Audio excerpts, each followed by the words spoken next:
Hello, everybody. Welcome to our conversation with After Migration's multi-hyphenate filmmaker, lawyer, designer, and author, Wale Oyejide. Hi And guys, thank you for watching After Migration. thank you Um, for being here. you know, Wale, I love this film, and I think so many of us did, and it's really gorgeous. And the way that you at the very end, there's this really great thing you say to recall that beauty and nobility are not exclusive to any particular hue, belief, or nationality. Before we get into the inspiration of the film, I wanted you to briefly talk about how you have used beauty as a tool of activism. Sure. Um, there's a quote. I'm a musician as well as you mentioned. I happen to be from Nigeria, and Fela Kuti, who some people may have heard of, is kind of our version of probably the closest analog would be a Bob Marley, like almost a revolutionary figure from the '70s. And he back then once said, "Music is the weapon of the future." And I've since adapted it to think of beauty as the weapon of the future. The idea being that for me, we live in such a polarized time, and we have been, and increasingly is so for many reasons culturally. Uh, and I've realized that yelling at each other doesn't seem to be very effective. Like nobody's convinced by being told that they are wrong or that they're stupid. Even if they are factually wrong, it's not effective to get one's on side. However, storytelling and beauty is the thing that captivates people. The idea that you can walk into a museum or listen to a song or watch a film that touches you, despite you having no visual connection or relation to the subjects. You can. I am from Africa, but I can relate to Picasso. I can listen to Bach or Brahms or whatever, despite my very distance culturally. So for me, when I think about what I find my reason for being here on this planet, bridging cultures and bringing people together, it's the idea that it's most effective to do so through things that we are find to have in common, and that happens to be beauty. And so with me, it's using the idea of very powerful storytelling, objectively beautiful things. So whether it's the arts, whether it's the fashion, all of it is what I call a Trojan horse to get us to get beyond the surface level of things that are make us appear to be disparate, but are really just the surface. And so it's beauty. And I happen to be, as a former lawyer, I guess, gifted and cursed with this need to advocate for people. And so now in my role as an artist and a designer, as a storyteller, it's the same thing. It's just no longer it's a courtroom. Now it's a fashion show. Now it's a film. Now it's a book. It's all in the guise, in the effort to tell stories about people in ways that lift us up and connect us with each other. Absolutely. I want to remind our viewers that we have a Q&A tool at the bottom of your screen, so feel free to submit questions. So tell us what inspired After Migration and what was the process? I think so. It started. What you got to saw was the first film iteration of the project. The project started a few years ago. It was probably 2018ish, I think. I was invited to put on a fashion show in Florence, Italy, and this was right around the height of the migrant crisis. And we're all in the U.S. very familiar with this issue. We think of it in terms of the southern U.S. border, but in Europe, it happens to be oftentimes people crossing over the Mediterranean in boats, whether they be from West Africa or from the Middle East. And I'm invited to fly over, and I'm going over there with a collection to put on this very fancy fashion show. It was a big deal for me as a designer. It was my first big fashion show in the way that we think of these things. At the same time, the headlines have children literally being washed up on the shores of Italy on the beaches, children who look not much different than I would have at that age. And so for me, I thought it was incumbent on me as an artist, as a person with a voice, as a person with a conscience, frankly, to say something with the opportunities that I was given. And I think that's kind of been a thread throughout my career and through my life, is the idea you have a space, you have a room, you have an audience. You should say something that doesn't waste anybody's time. You should say something of merit. So if we're going to put on a fashion show, I asked that half of the models be actual migrants and refugees, because Italy at the time was very polarized. It's a very difficult cultural issue, and the idea that people are coming to take our jobs or whatever, this is a prevailing narrative that has continued, and that we hear also as well in the US. And I think too often us ordinary individuals think, look, this is a really difficult thing. What is it that I can do? And I think we can find that each of us can do something. And as it happens, I happen to be a designer. I happen to have a literal platform with literal people walking on it. One thing they could do to turn attention to this issue is have the actual subjects of this really complicated matter be on the stage. So we cast 12 asylum seekers, people who were seeking refuge, with 12 professional models, had an incredible show. And what was interesting was it kind of was a social experiment. People were none the wiser. So at the end of the show, we go, by the way, this was fantastic. Thank you for the accolades and all, but half of these guys are the same people you'd be spitting upon in the street. And so it was this like shocking aha moment for the public of going like, oh, wait, these are the same people. If given an opportunity to flourish, they can be just as productive. And so, yes, we're using the analogy of the fashion show, but this guy could be at the post office. He could be at the bakery. He could be teaching in your medical school. These people all have histories and talents beyond the tragedy that has befallen them. And so for me, that was kind of the germination of like, oh, wait a second, you happen to be a person who makes clothing, which is fine. We wear clothes, we need clothes, but perhaps there's more you could do. And so that was Florence in 2016. The next year, I went back to Rome and I kind of repeated the process, creating this really objectively beautiful campaign, but featuring a young man who came from the Gambia and who was now kind of fighting discrimination and fighting the stigma of being a refugee in the gorgeous city of Rome. So we're walking around, people are visiting the Pantheon and the Colosseum, and at the same time, there are dark-skinned people on the corner who are being discriminated against because of where they're from. And so you have this juxtaposition of stunning historical cultural beauty, but also very present discrimination and racism. And what does one do with that? And again, it's kind of my role, I think, as a designer, as an artist, to turn a mirror and a lens towards society and make us look at things and think about, this could be me, therefore, by the grace of God or whoever you believe in, any of us could be that. And particularly at a time like now when we're dealing with the virus, the idea that these things touch all of us, and misfortune can touch any of us. And so I think that while we have this moment to slow down, we should question the societies that we've built, the structures we've built that cause people to end up in these situations, and think of the idea that any of these circumstances could befall us. So that's a really long meandering response to say that it began as kind of a campaign of photographs and storytelling, and became, with the help of National Geographic and Open Society Foundations, now a film series. And the first one was shot last year in Calabria, Italy.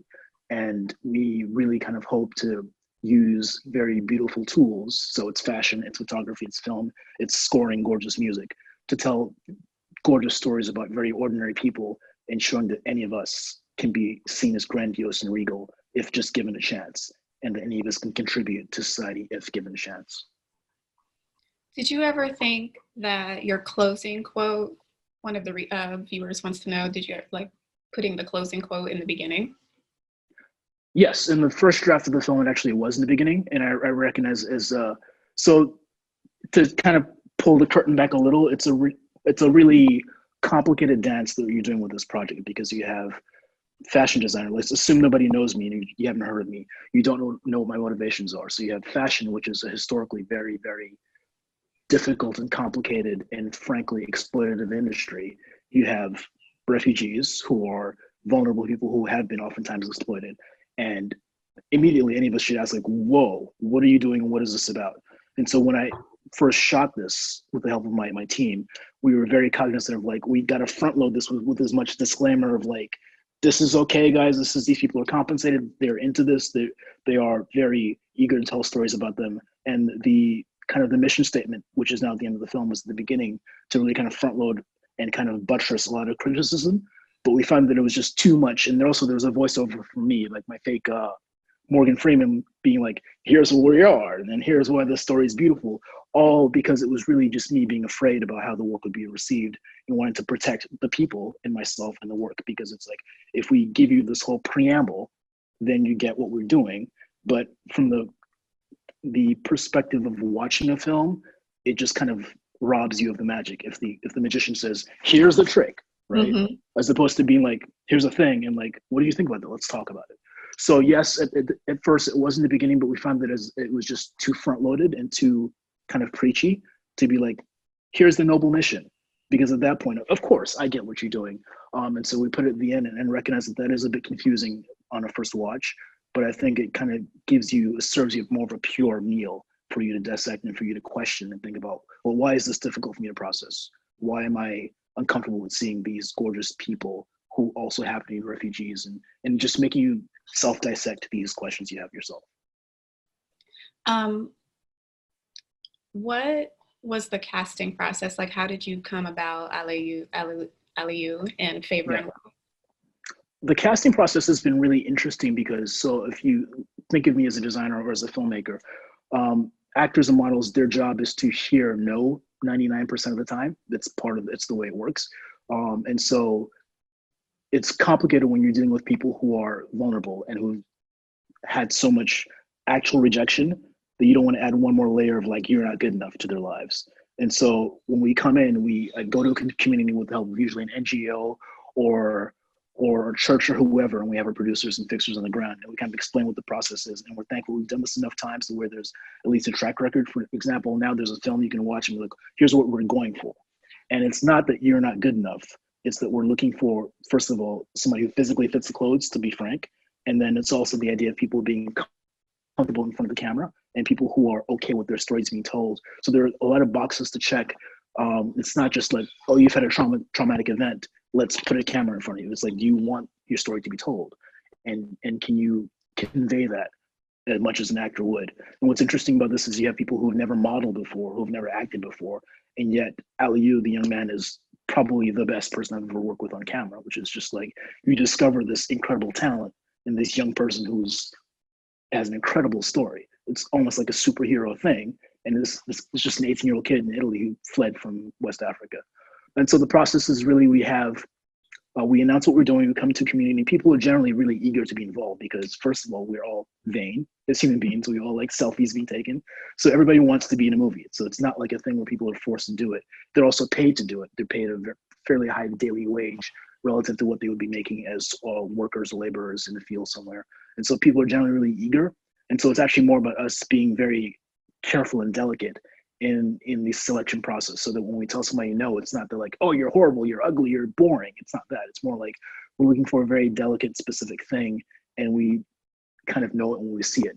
So with both Favor and Aliou, we were concerned because it's not like you're shooting a movie where you send a letter to the agents of Brad Pitt and whoever, and they come to you. You go into community and you hope you find something. And we've been very lucky thus far, but we thought we wouldn't find anybody. And I was actually pretty concerned because we're like a day or two into casting and we don't have the guys. And I just flew a whole crew over to Italy and it's like, oh, this could be terrible. And then we see this kid in a corner, very shy. He's dressed in kind of very conventional streetwear, looking very, very urban young black man, big hat on covering his face. We take the hat off, we put a jacket on him, and it's like transformation. And then what's more interesting is you put a mirror and they look at themselves and they're like, and Aliou literally said on the first day of casting, he's like, wait, is this me? And it was just like, yes. And I'd said to him, it always has been you. And the idea being that like this person, it's not the clothing. It's really just the whole seeing yourself in a way that society has not shown you, has not looked at you. And so all this really is just a veil and a way to get the world to look at you, to see the true you beyond the stigma of your history. Speaking about the veil, in your beautiful clothing brand that you're wearing today, and also was featured all throughout the film, the scarves, always advertising, and also in Black Panther. A lot of people want to know about the clothes and about the imagery and how you use sort of Eurocentric high art and African heritage to create this powerful imagery, and why it's so important and necessary. Yeah. So, I mean, it's a multi-layered and there's so many ways to go into it. I think if we refer back to the idea that, again, if beauty is the weapon of the future, and if we've accepted the Statue of David, for example, with the Mona Lisa, as kind of the pinnacle of cultural beauty in the West. So for me, the idea is to use what is classically accepted as beautiful. Or if it's a Beatles song, it's the same reason like hip hop is, you get a pop hit from P. Diddy because he samples a classic record, right? So for me, if I take a Da Vinci or a Caravaggio painting, things that we are programmed and rightfully are beautiful, but things that we accept as beautiful, if I then inject a piece of culture or society that is not seen as beautiful, there's this cognitive dissonance. And you're forced to be like, well, wait a second, I may be xenophobic, but I have to look at this. I can't not look at it because I know it's beautiful. And so when you have that moment of like dissonance for a second, you then have to stop and look and think, well, all right, I love the visuals. Who is this person? And then you talk to them, or in this case, you watch 20 minutes of their lives and you go, wait a second, beyond the clothing, this person is beautiful. So the use of the Eurocentric art is a deliberate tool because that's kind of the status quo. It's a deliberate attempt to inject people who are on the exterior into the status quo for a momentary moment of like reconsidering. And once we do that reassessment, we find out that these people who have not been allowed in, figuratively and literally, are just as regal and beautiful as any of us are. Excuse that sound, it's my dog drinking water. And my cat's running around. Did Alayu and Favor know each other at all? No, so they'd seen each other around. They were part of a small community of so that area of Italy it's in southern Italy near Palermo, which people may have heard of. It's not at all a part where a place like tourists would be going to visit. It's actually economically depressed. It's a pretty relatively poor part of the country where much of the youth is left, and so you have an older population. And so the government has to have these schemes where if these small towns bring in migrants and refugees, then this locale gets some money from the government. So it's almost like a not necessarily altruistic reason for them to be there, but what happens is you then have these individuals there who are then contributing. So they're helping to do construction, they're helping to build schools, they're learning Italian, so you have this initially kind of a capitalistic reason for them coming in, but once they're there, people find that there's a natural cultural exchange. So for the actual individuals there, they're from Africa, from South Asia, from the Middle East, they see each other around, so they'd seen each other. And I was like, oh yeah, I know that guy from a nearby town. And they had been cast separately, and then we introduced them together and have this chemistry on screen, but they also have individual lives. So Favor is a young 22-year-old now mother who's raising her daughter by herself. Ali is a young kid who lives with other young guys. And so they just met each other and realized they have so much in common because of their backgrounds. And so it's an interesting story. So Favor chose to stay. She's still there where we left her. She's raising her daughter. As you can see from her narrative, she was really content and pleased with the life that she had and was building. Aliu had much bigger dreams. I remember the interview process. I asked them, like, what do you hope to do with your lives? And we had this fascinating thing of like one of them dreaming, as me being older than them and a person who's had the fortune of traveling, you have kind of views of the world. So I would say to Aliu to be a bit more conservative. Like, what can you do today? He's like, my dream is to be a football player. And I spoke to Favor, and her dream was to just get a job and work and raise her child. And we had this interesting thing where I'm telling the young woman to like, can you not dream bigger? I'm telling the young man, can you not dream smaller? And I pause and realize you can't dictate to anyone what they can or should be. For him, he sees football as a way to kind of liberate his family at home. For her, she sees that very small apartment as a kingdom to raise her daughter in. And so it's like, this is what they're shooting for. You have to allow them that. And so what the film provided was for them, first of all, their story is being told, which is great, but also actual wages for them to push for their dreams. So you then had Aliu, weeks after we shot the film, I reached out to him going like, well, how's it going in Italy? He's like, oh, actually, I'm in France and I'm being scouted by a football team. And so people just like taking an opportunity that life gives them and making the most of it. And it's not for any of us to dictate what people should do with their lives, despite what we've experienced. It's more about just offering a window for people to smash through on their own accord. How has, we're all at home and yes, around the world that's at home too.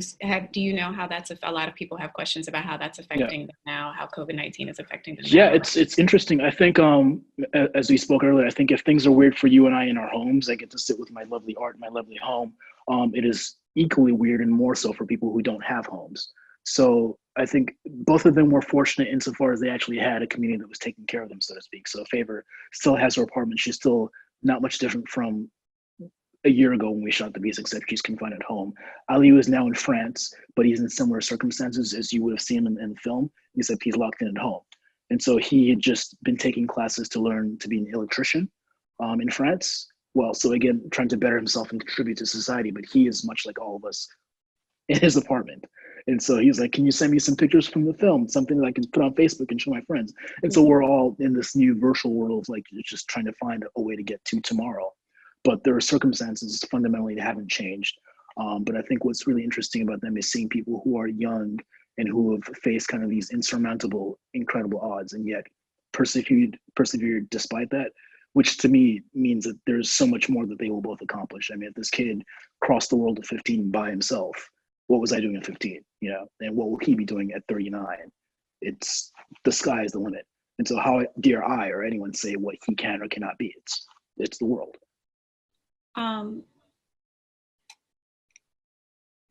So much of what's happening now is like COVID-19 has sort of amplified all the brokenness of all of our various systems, and, Yeah. and xenophobia, especially with all of the closing of borders and politicians using this as an opportunity to leverage unfair laws and policies. And you do so much to sort of combat xenophobia, not just in your film, but in the symbolism in your clothing and in your writing, in all that you do really, and how you live. And there's this strong through line of faith through the film, and these beautiful images of like their hands in prayer signs and hands to the sky, and just like these really, really stunning images about faith. And I just wanted to know, and readers also want to know, like what was the reasoning, inspiration behind infusing so much faith in this? I think so. What's been interesting is when we talk to them, it's I wonder, how does one choose to abandon, and abandon has a negative connotation, but it's in the actual sense of leaving behind all that you know to cross a desert, to cross a sea, to arrive in a place where you don't speak the language, to then seek to better yourself for loved ones you leave thousands of miles away. I imagine it's probably really difficult to do that. First of all, you do that because you feel like you have to, probably. And then you do that because you feel like there is something on the other side for you, literally and metaphorically. And what I'm finding with the people we speak to, many of them seem to be people of some sort of belief. And so these are not things that I kind of imbue upon them. It's more about, so for example, you in the film, you watch Favor go into the church, unbeknownst to any of us, and she walks right into a pew and she kneels and begins to just pour it out. And we're just there like, wow. And this is like, irregardless of the cameras or an audience, she had a thing that she needed to say to the thing that she believes in, or the essence she believes in. And so we realize that people have gotten there. And so often in the film, you hear she says about her child, God sent her to me to save my life because so many others died. And yes, some died in the sea, some died. Yeah, that sentence is so powerful when right. she says that. And again, these are things that are, like, to me, unfathomable. I have no idea how I would react in these circumstances. And you realize that this is perhaps what has gotten people as far as they've gotten. And also, I think what's important about that is realizing people who are people of some sort of faith are likely not there to cause harm. So it's just, again, the idea of almost, look at these individuals. They love someone, they love themselves, they love something. They think that something is above them. And so it's really unlikely that they're coming to pillage and rape your women, as some leaders would like to have us think. And so for me, it just goes into humanizing the subject, or humanizing the participants, collaborators, showing that what is it that they're here for, why are they here, what do they offer, what do they love, who do they believe in. And I think when you show that, it's very, very difficult to hate these people. Multiple readers want to know what Favor did for work. It's interesting when she met, so in the villa that we shot the kind of gorgeous palatial scenes, which is owned by a chef who has owned that villa it's in his family, and the young boy playing football with Aliyu was his son. He meets Favor and he's like, this is a really sweet young woman. Perhaps she could help us here at the villa. And so when we left, she kind of had this job offer to work at the gorgeous villa that we brought her to. And what's interesting about that is, again, it's another thing of like, I don't know that they would have met each other. They lived right in the same kind of town. I don't know what interaction they would have had were we not to have been welcomed in, first of all, for the project, and then for them to welcome her into the space. And so again, it's about, like, people ask themselves, what can I do about this? The world is huge and horrible and scary. Make something, and you make it with people, and those people bounce off each other like molecules and atoms, and things happen regardless of your being involved. And so you have a kid who appeared in the film and then got to travel across to a different country to better himself. You have a young woman who's raising her child and then leaves with a job offer, irrespective of what she did with the film.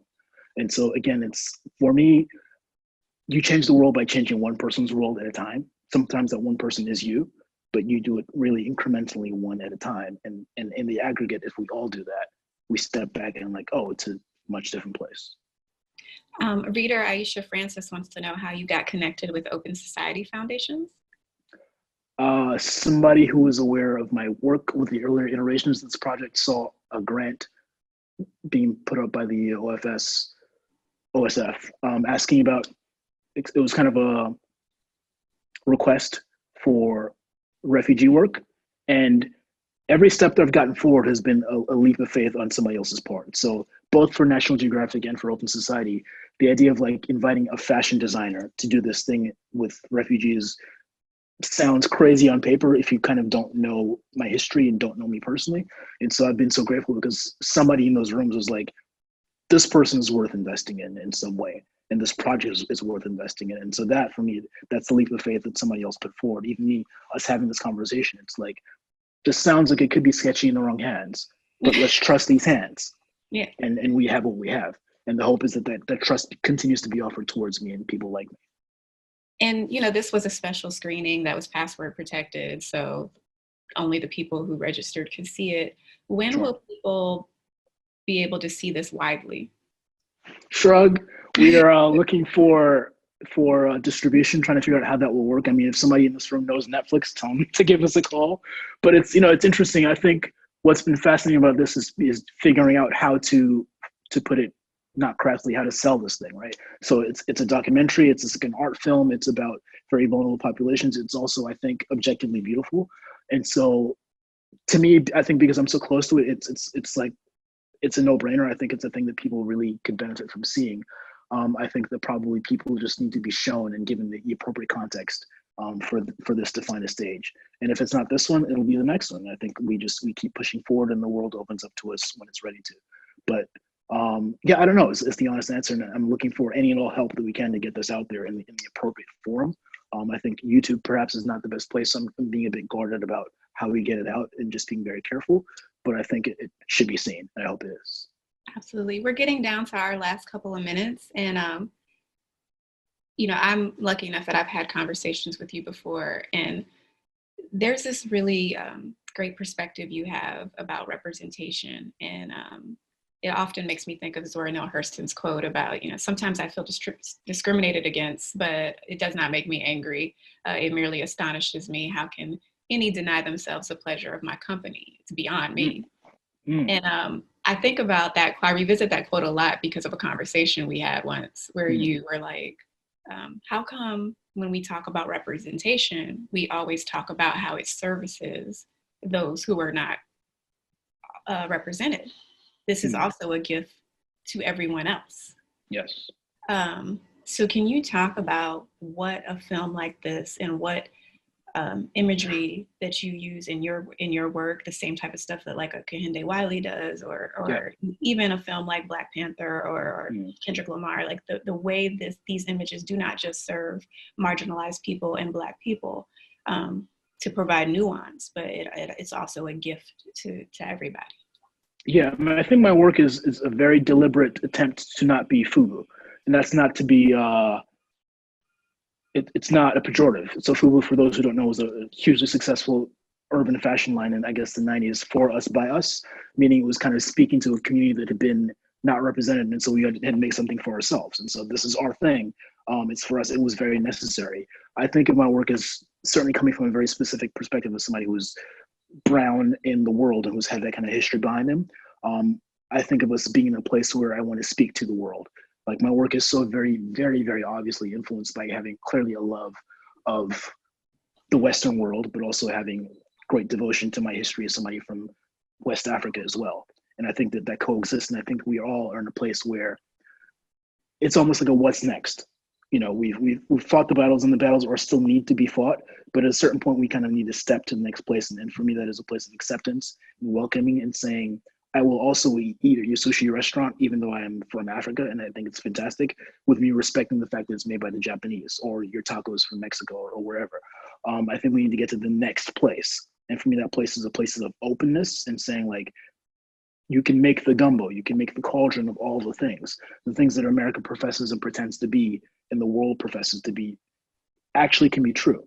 All it requires is acknowledgement of history, and then growth upon the acknowledgement. I think what happens is people often push past the first step and I'm just going to go open the taco stand. Yeah, but who made tacos though? Once we establish that, make your stand. add your mayonnaise or whatever you want to add to it, but just reflect upon where it came from. And so for me, it's very much a love letter to the past and thinking about growth for the future. And so this is why I think of using the best of what the Western world has to offer, but also the newness and injecting what my perspective and my troubled history as speaking as a Black person, the kind of struggles we've had gives us a fresh perspective. And this is what hip hop and jazz is, just bringing our struggles into the mix of what already exists. And then magic happens. Oh, I wish we had more time to talk. There are so many questions that we didn't get to. I'm so sorry, everyone. We'll be back. He will be back. We will do something like this again for sure. He will be looking to get into more film festivals, and hopefully we'll all get to see this film on Netflix or somewhere like that. I believe that this recording will be sent out to everyone who registered, so people who didn't catch the conversation can catch it, and we'll get around to those other questions when we get Wale back again. And he's going to do two more, isn't it two more films, a couple more films in the series? Yeah, at least. Yeah, I'm working on it. All right. Trilogy, hopefully. Thank you so much, everybody. Stay safe. Be safe, guys.